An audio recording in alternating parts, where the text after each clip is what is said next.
Yo, dudes and dudettes, what's going on with y'all? This week I decided to delve into something called the Dragon's Envoy. I know nothing about it, but it seems interesting, and there is a dragon on the cover, and that's always a way to grab my attention. So we picked things up with David Slinger, a youth who scavenges things from magic battlefields. He grabs a ton of magical shit from a recently dead mage, which means he now has magic powers. Man, leveling up in this world is easy. In fairness, there's something to the aspect of him having magic in his blood. So much as in any world, the best way to have power is to be born into it.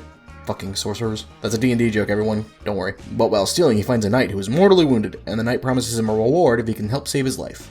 David does this, and he finds a magical book amongst all his belongings that he pillaged. So, for his reward, he asks for an education so that he can read this magical book, and he is appointed the Knight's Squire. So, here is where we go from a typical impoverished child rising up into a world to a wish fulfillment character that would make Kataro jealous. So, due to the gear that he stole, Slinger can heal wounds, change the size and shape of his clothing and armor, and he gets a magical helm that helps him see better regardless of the weather conditions or time of day. And he just gets, well, it's kind of a buffed up spider sense, essentially. He can just know what to do without understanding or explanation. He basically heals the king while someone's trying to curse him, but he does this on autopilot. He's not a trained healer.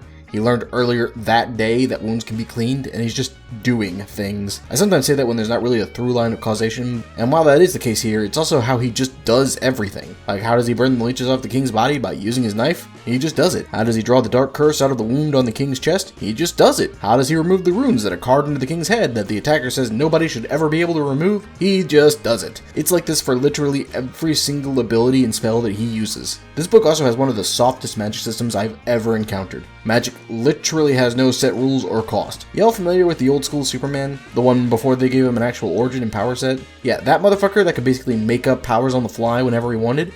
That's what this feels like. I don't even know how much of this is from the magical gear because it's implied he couldn't do all of this before. I don't know if it's supposed to be like a Shazam thing where you get all the strength and knowledge from the abilities or whatever. But man, explaining anything would just be lovely right now. Like, I can't even begin to go into the plot because the plot takes a backseat to empowering the main character. The army he's now squired into retreats and he somehow loses the group he was supposed to be with, no clue how. But he heals the king and goes and finds the leader of his other group almost instantly because he felt it in his feels. Like, I'm not making this up. This is all happening and I'm barely even into this thing. We are still in chapter fucking 4. So here's the thing. I'm only about a fifth of the way through the book, and I could more specifically lay out what issues I'll come across, but this review actually does that perfectly. And I really don't want to read another Ray level character for a while, so I'm calling it here.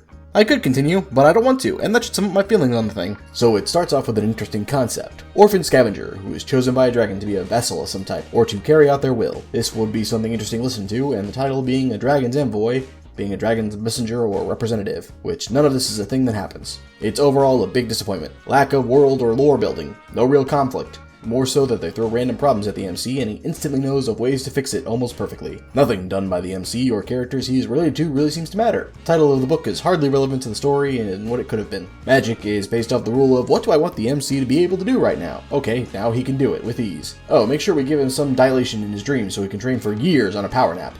Dragon is only in his mind, and makes physical appearances in a small form to scare people, and they never really do much of anything. MC is told to be a scavenger, someone who collects items off of a battlefield and resells them to survive. He brings back a knight and is instantly buddy-buddy with almost all the soldiers he is around, and even the king. He is told to have latent magic, but quickly learns how to use almost 100% right off the rip age of 12, with, well, not knowing he could do more than see the magic around of an item. Not worth the credit or money spent on it, and would not suggest getting it. I would hope the next book is better, but I cannot see these books getting any better to fix the issues. My personal score is 1 out of 10. Read it if you want to insert yourself into it and be broken as fuck. This book is an RPG with cheat codes enabled and therefore boring as fuck. Let's go ahead and take a look at that bingo card. And honestly, given how little we read, it's impressive that you managed to beat up on the bingo card this much. I have little doubt that if I read more into it, we would have crossed out quite a few more squares, but again, I don't fucking want to. Anyhow, that's all for this time. So if you have something else you want me to review, go ahead and leave a comment down below. Let me know. If you want to see what we get into next time, go ahead and subscribe. Until then, drink plenty of water, tell your parents that you love them, and stroke your mustache at night. Thanks for watching. If you enjoyed this, or you're upset that I destroyed something you like, why not rip into something of mine? It's fair play. My book, Case for Connors, is now available on Amazon. Link in the description.